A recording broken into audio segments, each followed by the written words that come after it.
মানে এখানে আপনার জ্বলে কেন? এখানে আপনি জ্বলাটা কোথায় দেখলেন? যদি প্রেম না ভাঙতে পারিস ভাই তাহলে তুই ওরে বাদ দে। আরোহী অহংকারী এগুলো আসলে আমি তো ওকে ওইভাবে দেখিনি, তো আমি আসলে বলতে পারবো না। হ্যাঁ মানে আমি ওর সাথে খুব মানে সুন্দর একটা সম্পর্ক, বড় আপু হিসেবে, ঠিক আছে, আমার ছোট বোন হিসেবে, তো ওর সাথে আমার জাস্ট এরকমই একটা সম্পর্ক। আমি আসলে বলতে পারবো না ও অহংকারী বা ও মুডি বা অন্য কিছু, ঠিক আছে, আমার কাছে এটা মনে হয় না। যাদের কাছে ভাব দেখায়, মুড দেখায় তারা বলতে পারবে, ঠিক আছে, যাদের কাছে যা দেখায় সে সেটা বলতে পারবে, কিন্তু আসলে আমি দেখিনি ও আমার সাথে অনেক ভালো সম্পর্ক। শুটিং এ আপনার সাথে কখনো খারাপ বিহেভ করেছে কিনা? না না না না, দেখেন প্র্যাঙ্কিং এর শুটে মানে সবচাইতে মানে আমাকে খুব বেশি সম্মান করা হয় যতদিন আমি কাজ করেছি, ঠিক আছে।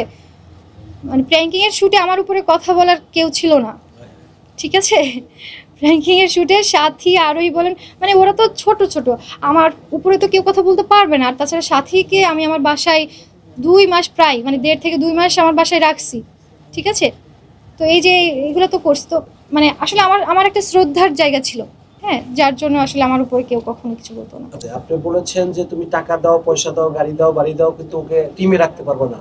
মানে এখানে আপনার জ্বলে কেন? এখানে আপনি জ্বলাটা কোথায় দেখলেন? মানে ওকে রাখতে পারবো না টিমে, মানে তুমি ওকে সব দিয়ে দাও কিন্তু টিমের সাথে থাকতে পারবে না। এটা হচ্ছে টিম মেম্বারদের স্বার্থে, ঠিক আছে, টিম মেম্বারদের স্বার্থে আমি চেয়েছি তুই ওকে, যদি প্রেম না ভাঙতে পারিস ভাই তাহলে তুই ওরে বাদ দে, ঠিক আছে। তোর তোর মানে সব মেম্বারকে কেন বাদ দেওয়া লাগবে বলেন? যে মেম্বারটাকে দেখছি যে বিনা পেমেন্টে সে কাজ করতেছে, হ্যাঁ, যখন এখন ইনকাম শুরু হয়েছে, এখন সে ইনকাম করতে শুরু করবে, সেই টাইমে তুই বাদ দিচ্ছিস, বা কিছুদিন ইনকাম দেওয়ার পর তুই বাদ দিচ্ছিস, তো এখানে আমার বিবেক থেকে আমার খারাপ লাগতে পারে না? তো যখন আমার কাছে ছোট ছোট বাচ্চাগুলো আমাকে বলতেছে যে আপু এটা হচ্ছে, আপু এটা হচ্ছে, আমাদেরকে হয়তো চলে যেতে হবে, তো আমার জিনিসটা খারাপ লাগে না? তো আমি সেই জায়গা থেকে আমার একটা কোনো দায়িত্ব নেই, আমি কিছু বলতে পারি না? তো তারপরে আমি বলছি, সে শোনে নাই, সে সাথীকেই রাখছে। দেখেন সবাই চলে গেছে, সবাই চলে গেছে, শুধু সাথীকেই রাখছে। প্র্যাঙ্কিং যখন শুরু হয় তখন থেকে 5 বছর তো আমার সাথেই, আমাদের সাথেই একসাথে ছিলাম, 5 বছর পর্যন্ত কিন্তু কেউ কোনো পেমেন্ট পায়নি। আমি আবারও ক্লিয়ার করি, প্র্যাঙ্কিংয়ের কিন্তু 2টা চ্যানেল, একটা হচ্ছে প্র্যাঙ্কিং নিজস্ব একটা চ্যানেল, আর একটা হচ্ছে প্র্যাঙ্কিং প্রোডাকশন হাউস, ঠিক আছে। তো প্র্যাঙ্কিং চ্যানেলটা এখন পর্যন্তও সেইভাবে পেমেন্ট কিন্তু ওদের দেয় না, সেইভাবে এখন হয়তো টুকটাক দেয়, কিন্তু আগে 5 বছর একদম বিনা পেমেন্টেই প্রত্যেককে দিয়ে কাজ করাইছে, ঠিক আছে। এবং ওই সময়ই হচ্ছে ওই মানে যখন 5 বছর পর, মানে 5 বছরের ওই টাইমটাই চলে যাবে, মানে ওই টাইমটাই প্র্যাঙ্কিং প্রোডাকশন হাউস চালু করে হচ্ছে মামুনুর রশিদ এবং হচ্ছে আর্থিক সচিব, ঠিক আছে। দুজন মিলে প্র্যাঙ্কিং প্রোডাকশন হাউস চালু করেছিল 50-50 পার্টনারশিপে, কিন্তু সেটা মৌখিক ছিল, যার কারণে সেখান থেকে মামুনকে বঞ্চিত করা হয়। পরবর্তীতে যখন অনেক বেশি ইনকাম শুরু হয়েছে, হ্যাঁ, যার কারণে হচ্ছে, আর যেহেতু মৌখিক ছিল, কোনো স্টেটমেন্ট তো ছিল না। প্র্যাঙ্কিংকে তো সেই শুরুর থেকে শেষ পর্যন্ত যতদিন ভালো সম্পর্ক ছিল বা যতদিন সম্পর্ক ছিল ততদিন তো হেল্প করছি, সাপোর্ট করছি, তাহলে এখানে হিংসা কোত্থেকে আসবে? ঠিক আছে, আর যার যা রিজিকে থাকবে সে তাই পাবে, মানে হিংসা করে আসলে কী লাভ, তাই না? তো হিংসার কোনো জায়গা না।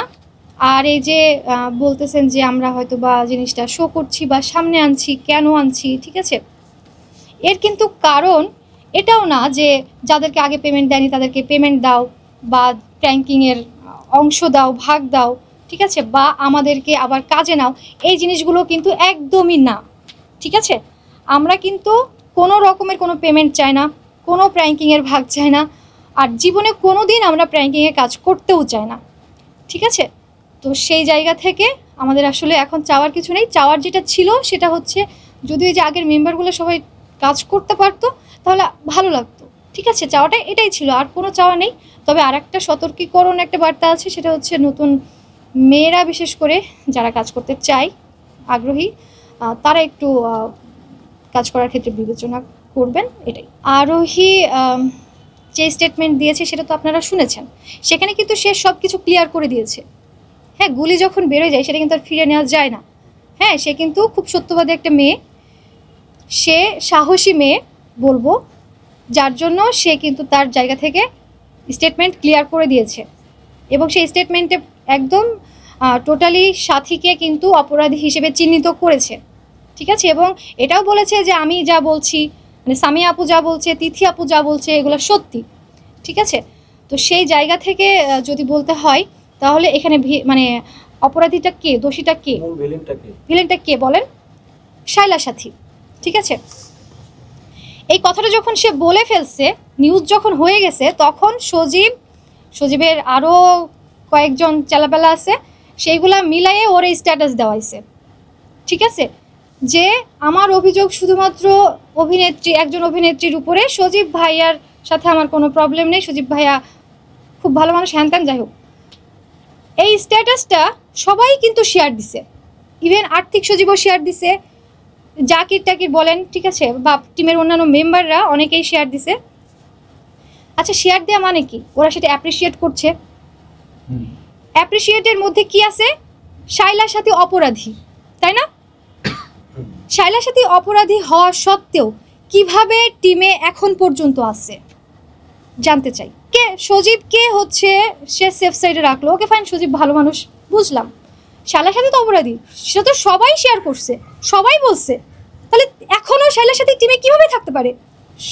আর্থিক সজীব কিন্তু তার টিমের মালিক, সে কিন্তু ওই জিনিসটা সে প্রকাশ্যে আনবে না, প্রকাশ্যে বলবে না, ঠিক আছে। মানে পরকের ব্যাপার, এর ব্যাপার দেখেন, আপনি জানেন না, আপনাকে বলবে না, কিন্তু আমি জানি, ঠিক আছে। আমাকে সে বলছে, মানে আমাকে সে বলে নাই, মানে আমি বলতেছি যে আমাকে সবাই বলতেছে, বুঝতে পারছেন?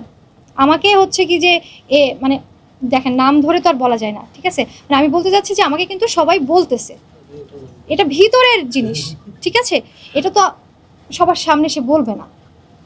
আপনি তো আপনার মালিকের সম্পর্কে উল্টাপাল্টা বলবেন না, তাই না? কিন্তু আপনার বিরোধী যে তার সম্পর্কে বলতে পারেন, কারণ আমার হাজব্যান্ড আমার সাথে শুরু থেকেই আছে, আমার হাজব্যান্ড এমন কিছু নাই আমার সম্পর্কে জানে না, ঠিক আছে। তো তার মানে সে জানে আমি কেমন অ্যাকচুয়ালি, ঠিক আছে। সুতরাং আমার কোনো ভয় নেই, বিশেষ করে সত্যি কথা বলতে আমার একদমই ভয় নেই। আমার হাজব্যান্ডও তো দেখছে আমি আসলে তার জন্য কি করছি না করছি।